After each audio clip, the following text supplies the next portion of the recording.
When you draft a lease, clarity on rent, term, repairs, and default prevents most tenant-landlord fights. Start with a clean recital block, then define the premises and the parties.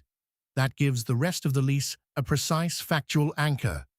Spell out the premises and permitted use.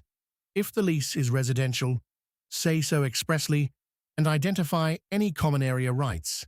Next, make rent mechanics unmistakable. State the amount, due date, payment method, and any late fee or grace period. Rent should read like a schedule. Define the term with exact dates and say what happens at expiration. Holdover rent and renewal should be written. For repairs, divide ordinary upkeep from structural obligations. Preserve any habitability duties required by law.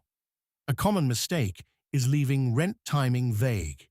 Replace it with the amount, due date, grace period, and exact late fee. A good lease reads like a timeline. If the dates and cure periods line up, enforcement gets easier.